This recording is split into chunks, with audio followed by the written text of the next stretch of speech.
Novel جان عزیز writer سونی مرزا قسط number 41۔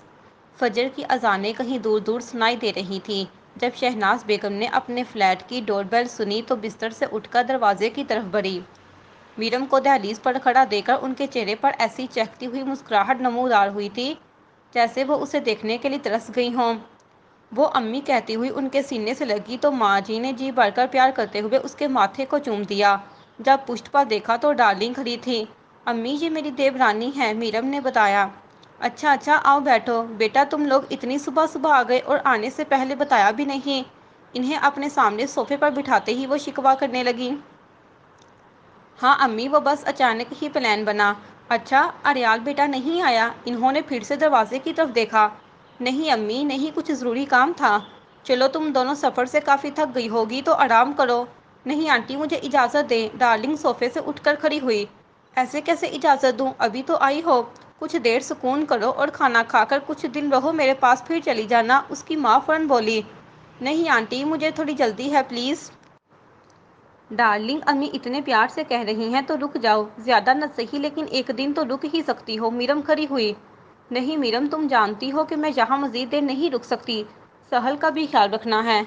ٹھیک ہے لیکن اب اتنا تو رک جاؤ کہ تھوڑی دیر ریسٹ کر لو اور دوپہر کا کھانا تو کھا کر جاؤ یار۔ مجھے بھی پتا ہے کہ جرمنی یہاں سے کافی دور ہے اور اتنی دیر لگی ہمیں یہاں پہنچنے میں۔ تم بھی انسان ہو اور تمہیں بھی ریسٹ کرنا چاہیے۔ میرم میں ریسٹ نہیں کر سکتی، ناشتہ میں باہر سے کر لوں گی۔ باہر سے کیوں کرو گی؟ تم تھوڑی دیر ریسٹ کرو، میں تمہارے لیے ابھی ناشتہ بناتی ہوں۔ تم بھی تو میرے ساتھ ہی آئی ہو اور تمہیں بھی آرام کی ضرورت ہے، اس لیے تم تکلف مت کرو۔ تکلف کی کیا بات ہے؟ میں کہہ رہی ہوں کہ تم دوپہر کو جاؤ گی تو بس، اور ویسے بھی اس ٹائم تمہیں کوئی فلائٹ نہیں ملے گی۔ ٹھیک ہے پھر میں اجازت لے لوں۔ جمیل تمہیں کچھ نہیں کہے گا، میں اس سے بات کر لوں گی۔ میں جمیل سے اجازت لینے کی بات نہیں کر رہی، تم جانتی ہو کہ میں کس کی بات کر رہی ہوں۔ جمیل ویسے بھی مجھ پر پابندیاں نہیں لگاتا۔ اوہ تو تم ان کی بھی ٹینشن مت لو، وہ کچھ نہیں کہیں گے، اور کچھ کہا بھی تو کہہ دینا کہ میں نے روکا تھا۔ اچھا ٹھیک ہے، میں زیادہ دیر نہیں رکوں گی، بس ناشتے تک رکوں گی، اور 9 بجے شاید مجھے کوئی فلائٹ مل جائے پھر چلی جاؤں گی۔ ٹھیک ہے فی الحال تو کمرے میں جا کر سکون کرو۔ اوکے۔ اس کی جوتی کی ٹک ٹک کمرے کے اندر جا کر ختم ہو گئی تھی۔ اس نے اپنی ماں کا چہرہ دیکھا جو کچھ الجھن کا شکار لگ رہا تھا۔ کیا ہوا امی؟ کچھ نہیں، تم بھی آرام کرو، میں حرم کو اٹھاتی ہوں ناشتے کے لیے۔ جی۔ اس نے کسی اور کمرے کا رخ کیا تھا اور اس کی ماں کو کچھ گڑبڑ لگی تھی۔ اریال اپنی آنکھیں مسلتا ہوا اٹھا تو جمیل جو کہ نہا کر شیشے کے سامنے کھڑا اپنے بالوں کو کنگھی کر رہا تھا اب پیچھے گھوم کر اسے دیکھنے لگا۔ بھائی کیا ہوا؟ آپ کی طبیعت ٹھیک ہے؟ وہ پاس بیٹھا۔ مجھے کمرے میں تم لائے؟ ہاں، آپ رات کچن میں نیچے فرش پر ہی سو گئے تھے تو میں سمجھ گیا کہ آپ نے نیند کی ٹیبلٹس لی ہیں۔ بھائی ویسے آپ نیند کی گولیاں نہیں لینی چاہیے تھی، آپ کے زخم ابھی نہیں بڑھے اور آپ ان کی ٹیبلٹس لینے کی بجائے الٹا نیند کی ٹیبلٹ لے کر سو گئے۔ تو کیا کرتا میں؟ خان کی موت نے مجھے ہلا کر رکھ دیا ہے۔ اس کا چہرہ افسردگی میں ڈوبا دکھائی دے رہا تھا اور ماتھے پر بال بکھرے ہوئے تھے۔ بھائی آپ اتنے تو بہادر ہیں، سب لوگ آپ سے ڈرتے ہیں، آپ اگر اس طرح ہمت ہار جائیں گے تو پھر کیسے چلے گا؟ آپ ہی تو ہم سب کا حوصلہ ہیں، اور پھر آپ کو اس طرح کمزور دیکھ کر آپ کے دشمن مزید اکڑ جائیں گے۔ دشمنوں سے ڈر نہیں لگتا، دشمنوں کو ابھی بھی ویسے ہی ڈیل کر سکتا ہوں جیسے پہلے کرتا ہوں، بس اس لیے پریشان ہوں کہ اب کوئی خان نہیں ہوگا جو میرے دائیں طرف میری پشت پر چلے گا۔ اس کا لہجہ بھی کافی غمگین تھا۔ خان بھائی نہیں رہے تو کیا ہوا، میں تو ہوں نا، میں آپ کا رائٹ ہینڈ بنوں گا۔ اس نے اس کا ہاتھ تھام کر پیار سے کہا تو وہ تھوڑا سا مسکرایا۔ نہیں جمیل، تم خان جیسے نہیں ہو، تم میری پشت پر چلو گے تو مجھے تمہیں بھی بچانا پڑے گا کیونکہ تم میری حفاظت نہیں کر پاؤ گے۔ بھائی اب مجھے دوبارہ ہارا ہوا جمیل مت سمجھے پلیز، سہل کے ساتھ جتنا برا ہوا ہے اب میں اس کا مضبوط سہارا بننا چاہتا ہوں، آپ کا مضبوط کندھا بننا چاہتا ہوں، ڈارلنگ کے لیے ایک بہادر اور محافظ شوہر بننا چاہتا ہوں۔ پلیز مجھے ایک بار چانس دے کر دیکھیں۔ میری ٹیم کوئی عام ٹیم نہیں ہے جمیل، موت کی آنکھوں میں آنکھیں ڈال کر لڑنا پڑتا ہے۔ میں لڑوں گا، اور اب تو میں نے کراٹے کی کلاسز بھی لی ہیں تو میں کافی حد تک کراٹے سیکھ چکا ہوں۔ ہانا، تمہیں لگتا ہے کہ تم نے 4 دن کلاسز لے لی تو تم ایک اچھے کراٹے ماسٹر بن جاؤ گے؟ نو، جگرا چاہیے ہوتا ہے۔ آپ چاہے میرا ٹیسٹ لے لے بھائی، وہ بڑا مغرور ہو کر کہنے لگا تھا۔ تمہارا ٹیسٹ میں نہیں ڈارلنگ لے گی، اگر تم اسے جیت گئے تو تم میری ٹیم میں شامل ہو سکتے ہو۔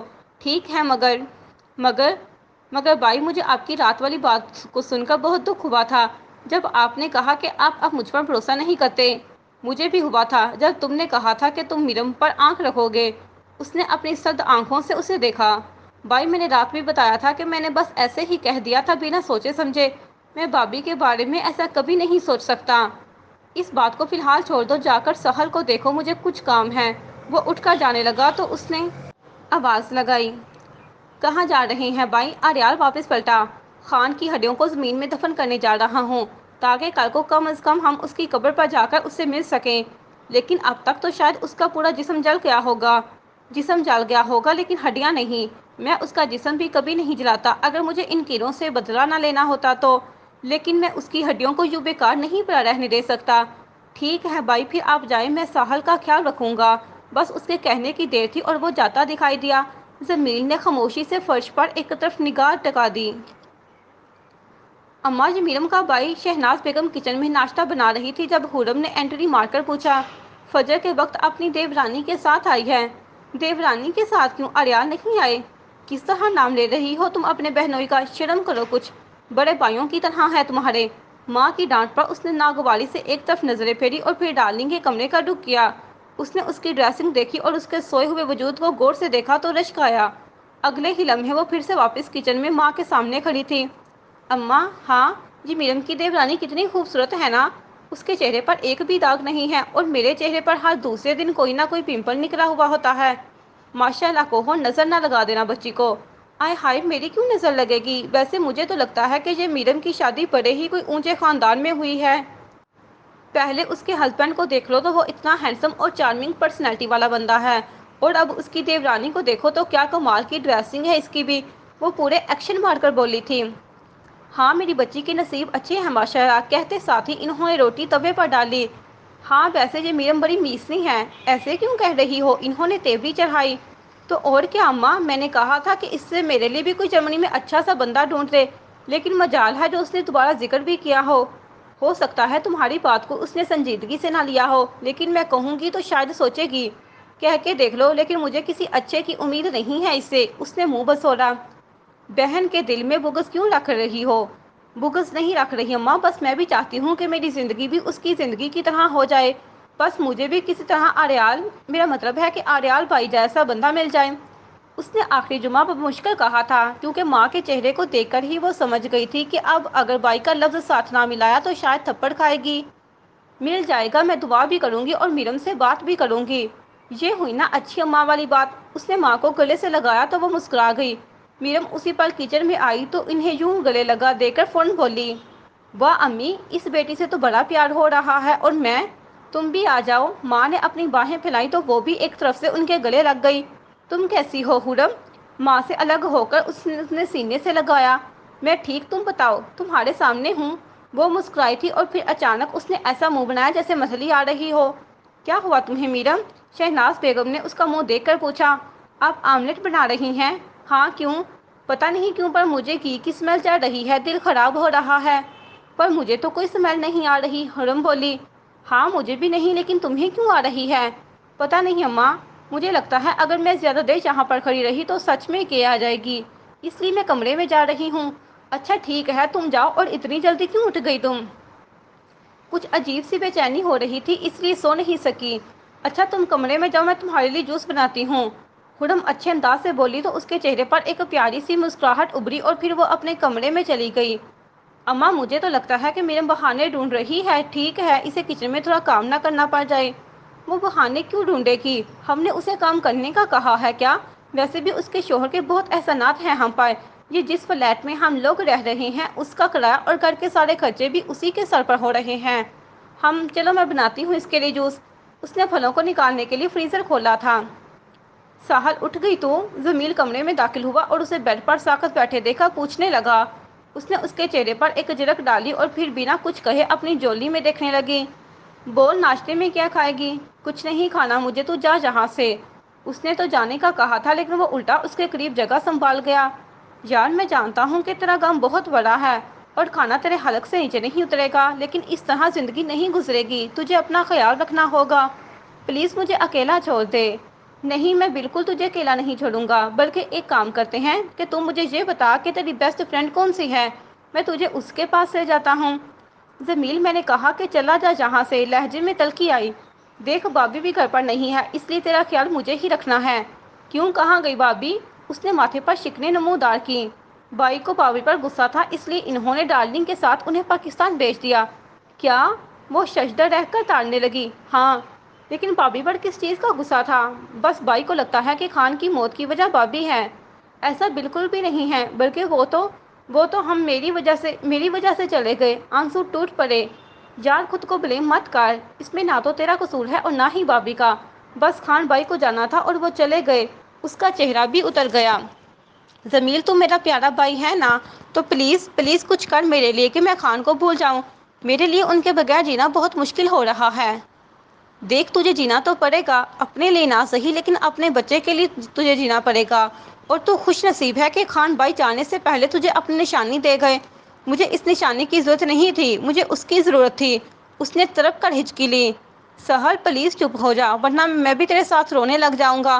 اس کی بھی رونی صورت بن گئی۔ جمیل، مم، میں کیسے جیوں گی خان کے بغیر؟ مجھے لگتا ہے کہ جیسے میں نہیں جی پاؤں گی۔ مم، میں مر جاؤں گی۔ اس نے اس کا بازو پکڑا تو وہ اسے اپنے سینے سے لگا گیا۔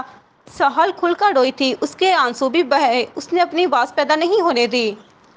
ارے آنٹی، آپ کے ہاتھ میں تو کمال کا ذائقہ ہے، ڈارلنگ نے ناشتے کی میز پر بیٹھتے ہوئے تعریف کی۔ سنو، تمہارا نام کیا ہے؟ خرم بولی۔ ایما۔ نائس، تمہاری شادی کب ہوئی؟ تم اتنی انفارمیشن کیوں لینا چاہ رہی ہو؟ وہ جانچتی نظروں سے اسے گھورنے لگی۔ ارے میں تو بس ایسے ہی۔ اس نے مسکراہٹ پیش کی اور کندھے سمیٹے۔ ڈارلنگ کی نظر اچانک میرم کے چہرے پر پڑی تو وہ نوالا منہ میں ڈالے عجیب و غریب نقشے بناتی دکھائی دی۔ تم ایسے کیوں منہ بنا رہی ہو؟ کہ تمہیں کھانا اچھا نہیں لگا؟ ڈارلنگ، دل عجیب سا ہو رہا ہے میرا، ایسے لگ رہا ہے جیسے مزید کھانا کھایا تو سارا اگل دوں گی۔ تم اسے ڈارلنگ کیوں کہہ رہی ہو؟ خرم، اسے ہم پیار سے یہی کہتے ہیں۔ تمہیں کوئی خوشخبری تو نہیں؟ شہناز بیگم نے پوچھا تو میرم نے پورے نین کھول کر چونکتے ہوئے دیکھا۔ نہیں، تم نے چیک اپ کروایا؟ کوئی بات نہیں آنٹی، ہم ابھی کروا لیتے ہیں۔ ڈارلنگ نے میرم کے جواب دینے سے پہلے ہی جواب دے دیا تھا۔ نہیں، مجھے کہیں نہیں جانا، بس ریسٹ کرنا چاہتی ہوں اور ایسا کچھ بھی نہیں ہے۔ تم کیسے کہہ سکتی ہو کہ ایسا نہیں ہے؟ اس بار خرم بولی۔ کیونکہ اس سے آگے وہ سمجھ نہیں پا رہی تھی کہ کیا بولے اور لفظ منہ میں تروڑ مروڑ کر رہ گئی۔ کوئی مسئلہ نہیں ہے، میں میرم کو ہسپتال لے جاؤں گی، شہناز بیگم گویا ہوئی۔ نہیں آنٹی، آپ کیوں تکلف کریں گی؟ میں ہوں نا، میں لے جاؤں گی۔ یہ کیا بات کی تم نے؟ بیٹی ہے وہ میری اور تکلف کیسا؟ ڈارلنگ میں کچھ کہنے کے لیے لب کھولے مگر اچانک اس کے فون کی رنگ ٹون بجی اور وہ جٹ کان سے لگا گئی۔ ہاں نوفل۔ نوفل کیا تمہارے دیور کا نام ہے؟ خرم نے قریب ہو کر میرم کے کان میں سرگوشی کی۔ نہیں تو پھر یہ کس لڑکے سے بات کر رہی ہے؟ اس کی نگاہیں شک سے بھرپور تھیں۔ تمہیں کچھ نہیں پتا اس لیے تم چپ رہو، وہ لفظ چھپا کر بولی تو خرم نے ہونٹ بھینچ لیے۔ ہاں ٹھیک ہے، اوکے، میں 10 منٹ میں نکل رہی ہوں، ڈارلنگ نے اپنے ہاتھ میں پہنی ہوئی گولڈن گھڑی کی طرف دیکھ کر کہا۔ Okay bye. کس کا فون تھا؟ میرم نے لفظ پروئے۔ کسی شخص کا فون تھا، میں نے اسے کہا تھا کہ جب جرمنی کی فلائٹ ملے تو بتائے۔ اس نے کہا کہ 1 گھنٹے تک روانگی ہوگی، اس لیے سوری مجھے ابھی نکلنا ہوگا۔ ٹھیک ہے، کوئی بات نہیں، تم جاؤ، میں ویسے بھی ٹھیک ہوں اور اگر کچھ زیادہ ہی مسئلہ ہوا تو میں امی کے ساتھ چلی جاؤں گی۔ اوکے، میں ذرا فریش ہو لوں۔ اس نے سمائل پاس کی اور گم ہو گئی۔ بھائی کیا بنا؟ خان کو دفنا دیا؟ جمیل نے اس کے گھر میں قدم رکھتے ہی لاؤنج سے کھڑے ہو کر پوچھا تھا۔ ہم مختصر کہہ کر اس نے اپنے بڑے بڑے ڈگ بڑے اور کمرے کی طرف مڑا مگر جمیل اس کے پیچھے ہی آیا تھا۔ بھائی؟ ہاں کہو۔ اس نے اپنی جیکٹ اتار کر بیڈ پر رکھی، کمرہ ابھی تک اسی حالت میں تھا۔ بابی کو واپس لے آئیں پلیز۔ کیوں؟ اپنی پینٹ کی جیبوں میں ہاتھ پھنسا کر وہ 4 قدم اس کی طرف بڑھا گیا تھا۔ بھائی، اس میں بابی کا کوئی قصور نہیں ہے، پھر انہیں کیوں سزا دے رہے ہیں؟ شازمہ نہیں آئی؟ اس کے سوال کا جواب دیے بغیر وہ اپنا سوال داغ گیا۔ ہم نے اسے کہا تھا کہ ہمیں جنگل میں کچھ دن لگیں گے تو شاید اس لیے وہ ابھی تک چھٹی پر ہے۔ آپ کہیں تو کال کر دوں؟ ہم بلاؤ اسے اور کہو کہ میرے کمرے کی اچھے سے صفائی کرے۔ جی بھائی۔ اپنی سنائے وہ چینجنگ روم سے لائٹ براؤن رنگ کا ڈریس اٹھا کر باتھ روم میں شاور لینے چلا گیا تھا۔ جمیل جانتا تھا کہ مزید پوچھنا بیکار ہے، اس لیے دانت پیس کر کمرے سے باہر نکلا اور شازمہ کا نمبر ملا کر موبائل کان کے ساتھ ٹکا گیا۔ ڈارلنگ دہلیز پر پہنچ رہی تھی جب میرم کو اچانک کچھ یاد آیا تو اس نے پشت سے آواز لگائی۔ ڈارلنگ سنو۔ ہاں؟ وہ واپس گھومی۔ اگر تم میری بات کا برا نہ مانو تو کیا تم مجھے اپنا موبائل دے دو گی؟ دراصل میرا موبائل اس دن زرخام غم کی وجہ سے ٹوٹ گیا تھا۔ پھر اریال کی برتھڈے آ گئی اور اس کے بعد ہم لوگ بلیک فاسٹ چلے گئے، اس لیے مجھے یاد ہی نہیں رہا کہ میں ان سے موبائل مانگوں، اور اب مجھے ضرورت پڑے گی۔ ہاں ٹھیک ہے، کوئی مسئلہ نہیں، تم لے لو، میں جاتے ہی وہاں سے دوسرا لے لوں گی۔ اس نے اپنی پینٹ کی جیب سے موبائل نکال کر اس کی طرف بڑھایا تو وہ ایک مسکراہٹ پیش کرتی اسے لے گئی۔ اچھا تم اپنا خیال رکھنا اور کوئی بھی پرابلم ہو تو مجھے کال کر دینا۔ ضرور، خدا حافظ۔ خدا حافظ، لیکن تم بھی پہنچ کر اطلاع ضرور دینا۔ اوکے۔ جاتے ہوئے وہ ایک بار پھر سے اس کے گلے ملی اور پھر منظر سے غائب ہو گئی۔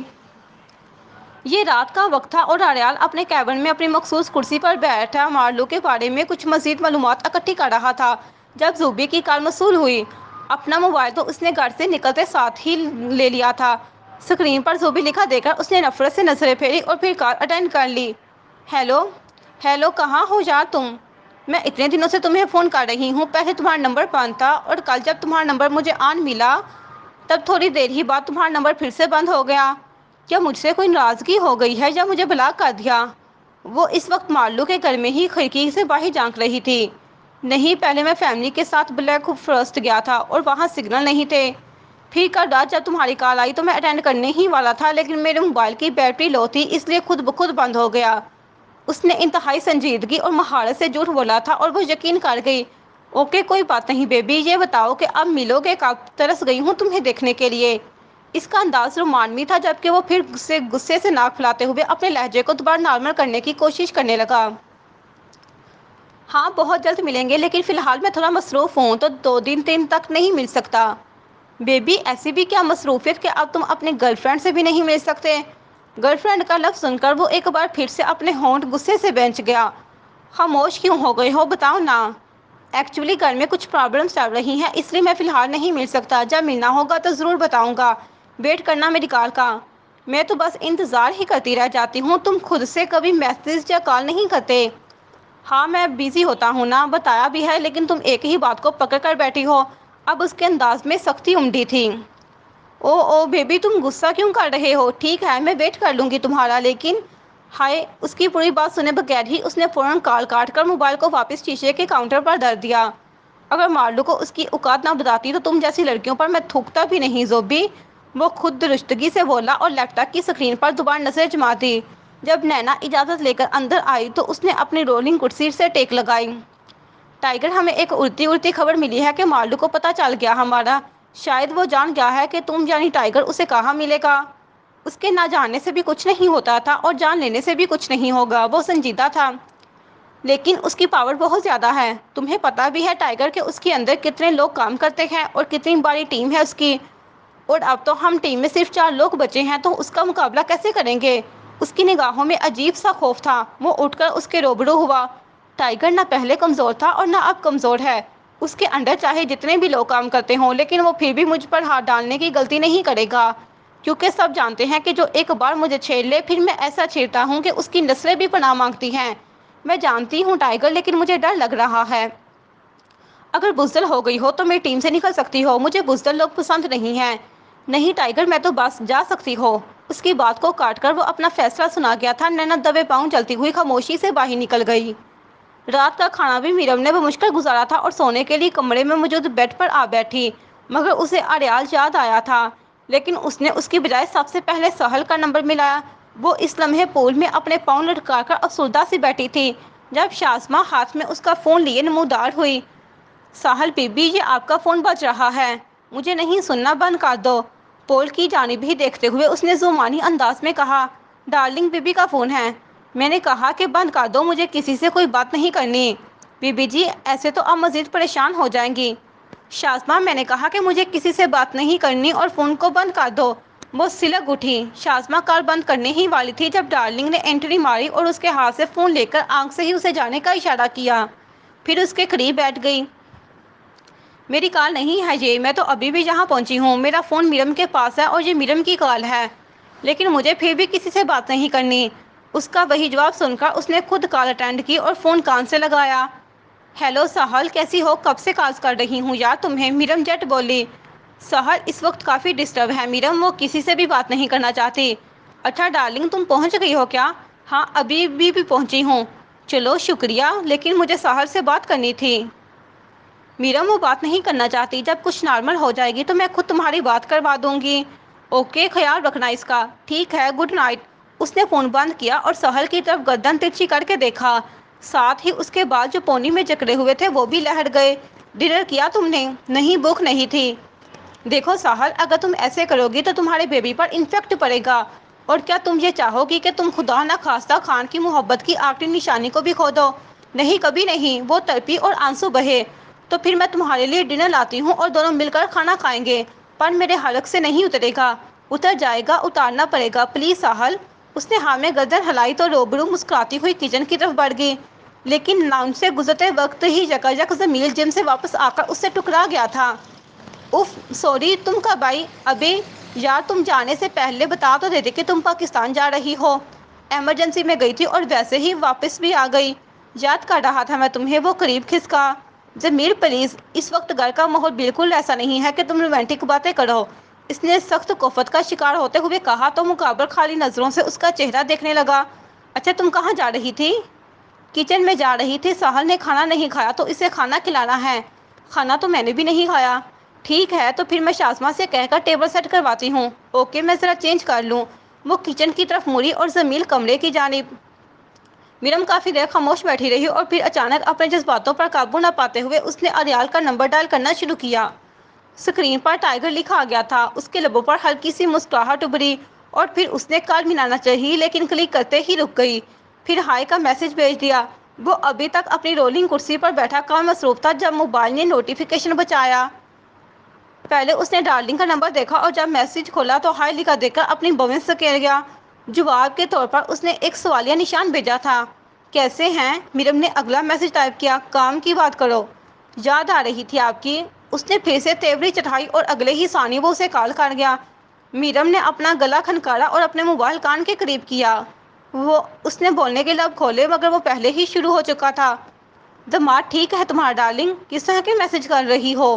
اس کے لہجے کی تپش محسوس کر کے وہ خود سے مسکرائی اور بولی، یہ میں ہوں۔ اگرچہ اس نے نام نہیں بتایا تھا لیکن فوراً اس کی آواز پہچان گیا تھا۔